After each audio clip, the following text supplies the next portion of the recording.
This episode of The History Guy is brought to you by REC Watches.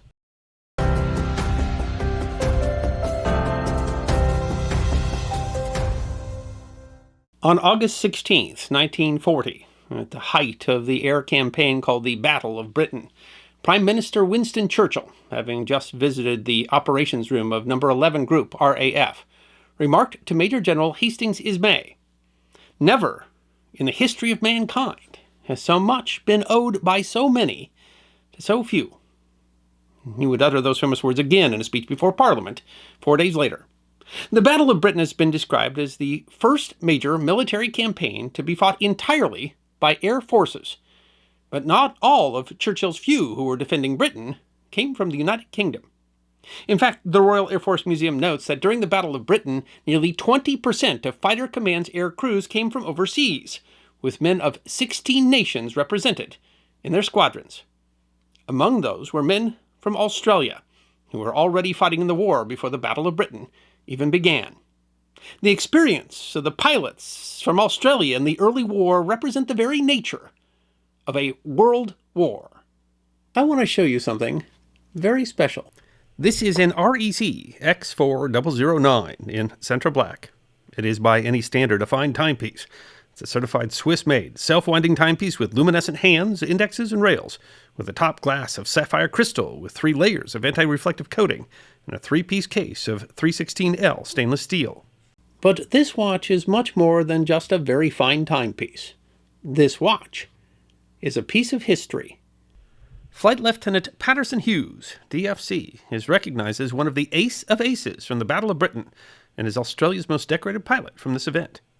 In 2020, wreckage from Flight Lieutenant Hughes' Mark 1A Spitfire, number X4009, was recovered, and the plane is currently undergoing a complete restoration, overseen by the Hunter Fighter Collection charity organization.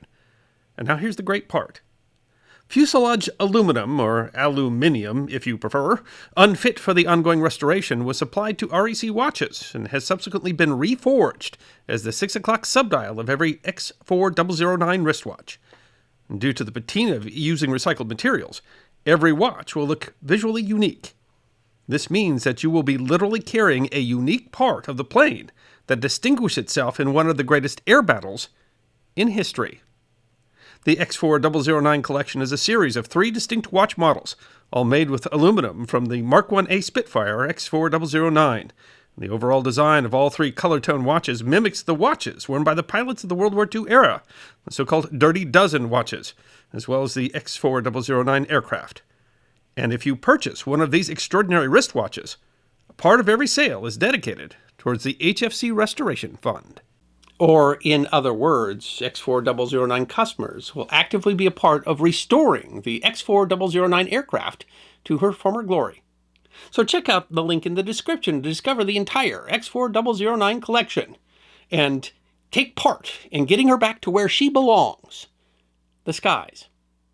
When ordering, use the special code THG to take advantage of special minus 15% pre-order pricing that otherwise expired in October. The Australian War Memorial notes that 25 Australians were considered eligible for the Battle of Britain clasp to the 1939-45 Star. The clasp was for flying personnel who flew in fighter aircraft engaged in the Battle of Britain between 10 July 1940 and 31 October 1940.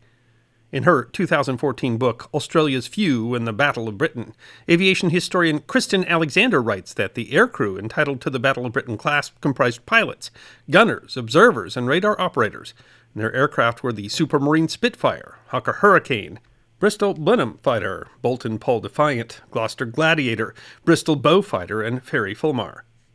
In addition, the Australian War Memorial notes others flew during the battle with RAF Bomber Command and the Coastal Command, but the total number involved in the battle did not exceed 35. And of course, that number does not include every Australian who contributed to the battle. The website Digger History notes that at the outbreak of the Second World War, 450 Australians were serving in the RAF, either as aircrew or as ground staff. There were as many Australians on active service with the Royal Air Force as there were with the Royal Australian Air Force. In Volume 3 of the Official History of Australia's Involvement in the Second World War, author John Harrington explains that for some years previously, the Royal Australian Air Force had trained annually at Point Cook, 50 pilots to serve with the RAF and then to revert to the RAAF Reserve. Other Australians had been received directly into the RAF, either on permanent or short service commissions as early as 1920, in increasing numbers since 1935.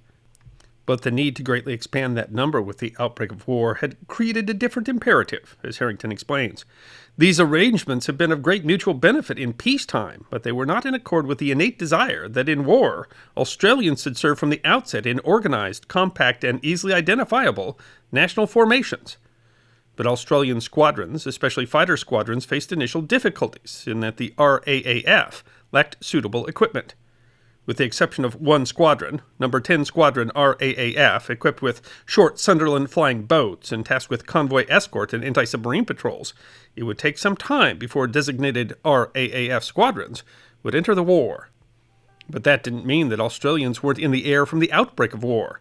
The website Digger History notes, the first Australian to take part in World War II air battle was a young Tasmanian, Flight Lieutenant J. Brough of 99 Squadron, who flew in a raid of Wellington and Halifax bombers on 4 September 1939 to attack the German Navy in its home ports. Brough's service was fairly typical of Australians serving in the RAF at the outset of war. Born in 1916 in Hobart, Tasmania, Brough had become an air cadet with the Royal Australian Air Force in 1936 and took a short service commission with the RAF in 1937. According to his service record, Squadron Leader Brough took part in a raid on Wilhelmshaven the day after the war was declared. A quarter of the force did not come back. He was awarded the Distinguished Flying Cross in December 1940. In fact, Australia had a fighter ace with the Royal Air Force before the Battle of Britain even began. Born in McLaren Vale, South Australia in 1914, Leslie Redford Clisby had joined the Royal Australian Air Force as a mechanic in 1935. Accepted to flight school in 1937, he chose to take a commission with the RAF as part of a pre-war arrangement between the Australian and British governments. He deployed with No. 1 Squadron, RAF, to France, flying Hawker Hurricane Mark Is, supporting the British Expeditionary Force. An aggressive pilot, Clisby was a proud Australian in the RAF, the proceedings of a 1994 conference on the history of the Royal Australian Air Force writes. Clisby was serving with the RAF's No. 1 Squadron at the time, but throughout his career in France, Leslie Clisby clung to the tattered RAAF blue uniform. Regulations permitted Royal Australian Air Force recruited and trained aircrew to wear the RAAF blue until their uniforms wore out, when they were replaced by the lighter blue of the RAF. "It will see me through," Clisby told a war correspondent who was among his closest friends. His aggression was possibly most demonstrated when on May 12, 1940, his fire forced the crew of a Heinkel bomber to land. Landing his damaged Hurricane next to them, he pursued the German aircrew with his revolver, forcing them to surrender. Officially credited with 16 aerial victories, Clisby was the highest-scoring ace of No. 1 Squadron in the Battle of France and the first Australian ace of the war. He would not, however, earn the Battle of Britain clasp. The proceedings of the RAAF History Conference note, on the 15th of May, 1940, after a furious 5 days of fighting which involved air combat on 6 occasions and shooting down 8 German aircraft, Flying Officer Leslie Clisby, DFC, died in action, still wearing his tattered RAAF uniform. So died Australia's first air ace of the war. Australians had already tasted war of the skies of Europe, but the Battle of Britain was yet to come. Harrington explains, bearing in mind the comparatively short campaigning period still left in 1940, for any cross-channel invasion in winter would have been hazardous from natural causes alone, Germany had 3 months to train an expeditionary force, collect a fleet of transports, and solve supply problems. The absolute prerequisite, however, was that both the Navy and the Air Force should be utterly crushed and deprived of bases from which they could interfere with the invasion fleet. Raeder was under no illusion that his naval units or even his U-boats could do much in this regard, and the whole task devolved on the Luftwaffe. The National World War II Museum in New Orleans writes, during the Battle of Britain in the summer of 1940, the Royal Air Force was locked in an existential fight with Nazi Germany's Luftwaffe. The fighter pilots of the RAF flew in their Supermarine Spitfires and Hawker Hurricanes against a well-seasoned and experienced Luftwaffe in their Messerschmitt Me-109s and 110s. These German fighters would cover for Henkel HE-111, Dornier Do-17, and Junkers Ju-87 and 88 bombers as they raided southern England in preparation for the Wehrmacht's planned amphibious assault, Operation Sea Lion. This aerial battle was unlike any campaign before and continued to provide a stirring example of resolve, doggedness, and defiance in the face of aggression. Harrington continues, some 30 Australians who had survived the hurly-burly of May and June fought in fighter command during these vital months of constant readiness for action. Australian records which have been preserved are skeletal, patchy, and unsatisfactory, but do give some glimpse of the tumult in the clouds, although the details of much of what was worthy and nobly done have passed from human knowledge, because the men did not live to tell the tale. John Dallas Crossman was born in Mossman, North Queensland in 1918. He was accepted for a short service commission in August 1939. Completing his training on the Hawker Hurricane, he was posted to No. 46 Squadron, RAF, and flew his first mission as a fighter pilot on September 14th. The Battle of Britain Historical Society writes of the battle that day. Most of the action took place over the estuary over North Kent near Maidstone by the time that British fighters made contact with the enemy. Even though the raids were small by previous standards, it was noticed that there were more Bf-109s than usual, indicating that the Luftwaffe were trying to draw as many fighters into the air as possible. Pilot Officer Crossman was flying 2 to 3 missions a day, and on the 15th, just his second day in combat, the Battle of Britain London Monument notes, he probably destroyed a Dornier 17 in an engagement southeast of London. But his service would be brief. On the 30th September, his 46th Squadron was jumped by Me-109s. Crossman was shot down and killed. His Hurricane V6748 crashing in flames at Tablehurst Farm, Forest Row. He was 22 years old. William Henry Millington had been born in Newcastle upon Tyne in 1917, but moved to Australia as a child and grew up in Edwardstown, South Australia. He received a short service commission with the RAF in June 1939, and in June 1940 was posted to the 79 Squadron, RAF, flying the Hawker Hurricane. On July 9, 1940, the day before the Battle of Britain officially began, he shot down a Messerschmitt Bf-109 over Dover, his first aerial victory. His courage was demonstrated after his plane was damaged in an action in August, as described in his citation for the Distinguished Flying Cross, published in the London Gazette. Pilot Officer Millington, although suffering from a wound, chose to make a crash landing rather than abandon his aircraft and so endanger a village in front of him. He succeeded in getting clear just before the petrol tanks exploded. A few days previously, he attacked a formation of about 60 Heinkels, 2 of which he destroyed. He has displayed great courage in attacking superior numbers of enemy aircraft. Millington was one of the 8 Australians to achieve the status of ace during the Battle of Britain. The website Australians in the Battle of Britain writes, from his first victory on 9 July 1940, Bill had accumulated a total of 9, and 2 shared destroyed, 4 probables, and 3 damaged. On October 30th, 1940, the day before the official end of the Battle of Britain, Millington was engaged in a series of dogfights over the English Channel. He never returned. Squadron historian Brian Cole wrote, finding himself caught up in a series of sporadic actions over the Channel, his aircraft was last seen chasing a German fighter out to sea. It is believed that Bill was the victim of F.W. Bielefeld of 3 Staffel, who claimed a hurricane at about this time. Millington was the last Australian pilot to die in the Battle of Britain. He was 23 years old. Squadron mate Tom Neal said of him, I knew him to be a brave and capable colleague and friend, who fought with distinction and was a credit to himself, to his parents, and to all who were close to him. He served both Britain and Australia well. He answered the call to arms and gave all he had to give, with good grace and with cheerful willingness. As they might well be tempted to say in Australia, good on you, mate. Patterson Clarence Hughes was born in Numarella in New South Wales in 1917.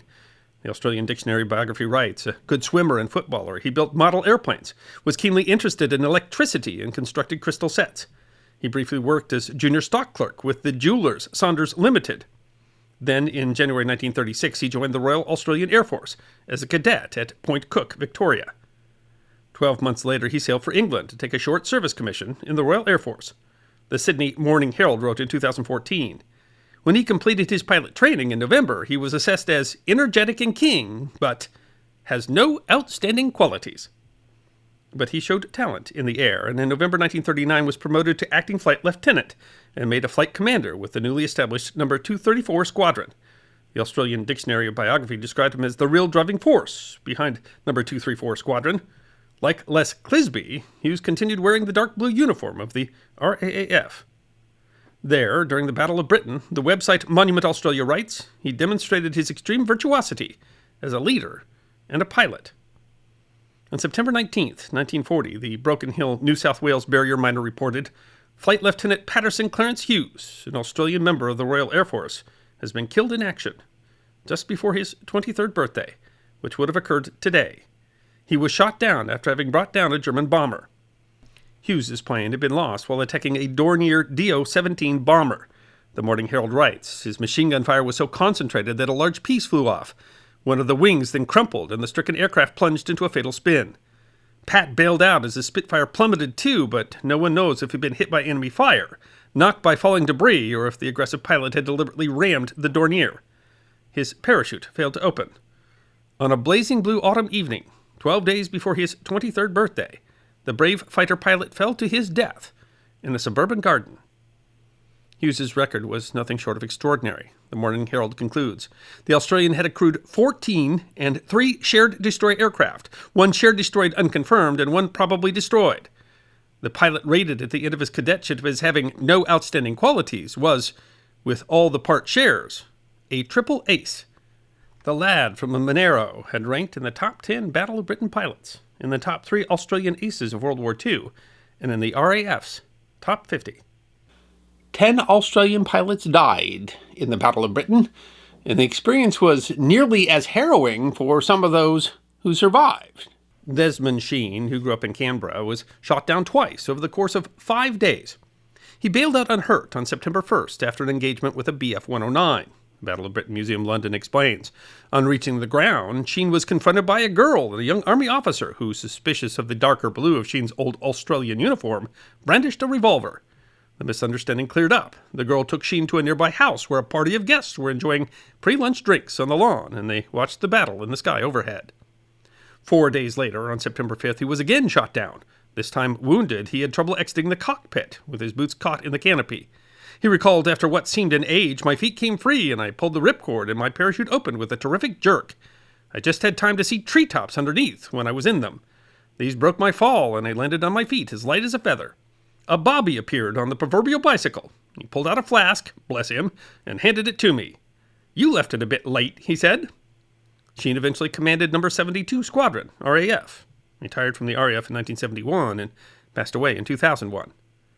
His experience was perhaps not as harrowing as that of Charles Gordon Olive. Born in Paddington, Brisbane, Olive was another Australian ace of the battle, credited with 5 aerial victories. Quentin Bryce, former Governor-General of Australia, said of him in 2013, Gordon Olive was an example of the daring, pluck, and humor that gave the RAAF its deserved reputation in the service of the RAF. Shortish, wiry, cocky, mustachioed, and highly intelligent, he was the archetypical fighter pilot. To me, he was the Battle of Britain. But he had what could only be described as one of the most difficult bailouts in aviation history. The proceedings of the RAAF History Conference write that, depending on the source, the detail varies, but the essence of the story is consistent. Olive was leading a flight over southern England when his oxygen regulator flared into flame, burning his face. Olive was forced to bail out, but he first had to gain altitude, nearly colliding with another aircraft. Managing to bail out, his chute failed to open, as the small pilot chute had become entangled in his boots. Managing to kick free, his chute finally opened, only to have him heading for high-tension wires. Narrowly avoiding the wires, his chute began to split in two, and he landed heavily in a potato field, where he was bailed up by pitchfork-wielding country girls working the field. As soon as the girls realized that he was not a German, they had to save him from a Home Guard soldier, who was also thinking he was a German and was shooting at him. An ambulance arrived, and he was placed inside, only to have the ambulance roll over when taking a turn too sharply. He escaped the ambulance and was picked up by a fire truck that was coming to put out his burning Spitfire. A biography published by the United Service Club Queensland quoted Olive. The fire engine, too, ended up a minute later in the ditch. After that, I decided to walk. Olive was eventually given command of number 456 Royal Australian Air Force Squadron, where the United Service Club writes, he told his pilots that they were safer in the air. He survived the war, served in the RAAF Reserve, and passed away in 1985. By the end of 1940, Australian airmen started arriving in much larger numbers, having been trained under the Empire Air Training Scheme, which trained air crews from Canada, New Zealand, and Australia. In all, some 17 squadrons, comprised mainly of men from the Royal Australian Air Force, were created under the scheme, 12 of those in Europe and 5 in the Middle East. In all, nearly 29,000 airmen were trained under what was simply called the scheme. And, of course, many others served in the Battle of Britain. They came from the Dominions, Canadians, South Africans, New Zealanders, but also the Royal Air Force Museum notes Rhodesians, a Jamaican, a Barbadian, and a Newfoundlander. Exiles from German-occupied Europe also served, notably the Polish No. 303 Squadron, but also Czechoslovaks, Belgians, Frenchmen, and an Austrian. And even some pilots from neutral nations, Ireland and the United States, were among the few to whom so many owed so much. The Australians were but a few of Churchill's few, and these are just a few of their stories. But they are stories of things worthy and nobly done that should not pass from human knowledge. I hope you enjoyed watching this episode of The History Guy, and if you did, please feel free to like and subscribe and share The History Guy with your friends. And if you also believe that history deserves to be remembered, then you can support The History Guy as a member on YouTube, a supporter on our community at Locals, or as a patron on Patreon. You can also check out our great merchandise shop or book a special message from The History Guy on Cameo.